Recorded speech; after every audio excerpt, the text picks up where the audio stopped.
Isang Pilipino at 21 iba pa ang tiyak nang makakarating sa outer space sa taong 2014. Mismo si Edwin Buzz Aldrin, ang pangalawang taong nakaapak sa buwan, ang nag-anunsyo ng magandang balitang iyan. Mula sa New York, may report si Rafi Tima.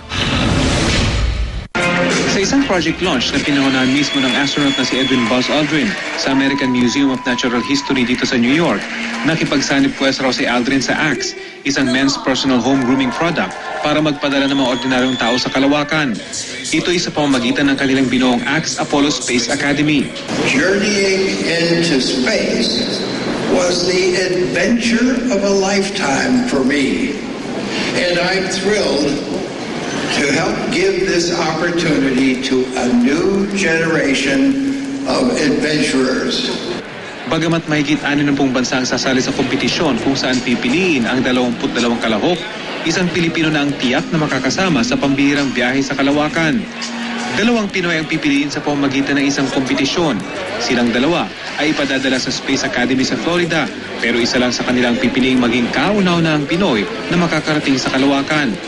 Ang ibang kalahok pipiliin sa pamamagitan ng online contest. Sa launch announcement kanina, ipinakita ang modelo ng Lynx spacecraft ng X-Corp Aerospace na gagamitin sa pambihirang proyekto. Mistulo itong isang ordinaryong eroplano, pero kaya raw nitong makaabot sa taas na 100 kilometro. Ito ang distansyang itinuturing ng Federasyon Aeronautique International o FAI bilang outer space o kalawakan. Ang Amerika itinuturing ng isang astronaut ang sinumang tao na makakaabot sa taas na mahigit 80 kilometro mula sa ibabaw ng mundo. Ang isang commercial airline, karaniwang lumilipad lang sa taas na humigit kumulang 30 kilometro. Sa ngayon, may 537 tao pa lang ang opisyal na nakakarating sa kalawakan, batay sa pamantayan ng Amerika. Bago lumipad patungong kalawakan, sasailalim sa matinding pagsasanay ang mga mapipili. Ito ang kauna-unahang proyekto sa mundo kung saan may pagkakataon ng isang ordinaryong tao na makarating sa kalawakan.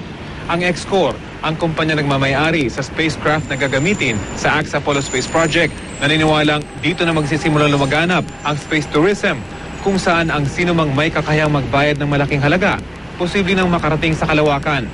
75,000 dolyar o katumbas ng halos 4 milyong piso ang tinatayang halaga ng X-Corp Link space flight, bagay na libreng makukuha ng mga maswerteng mapipili sa proyektong ito, kabilang na ang isang Pilipino.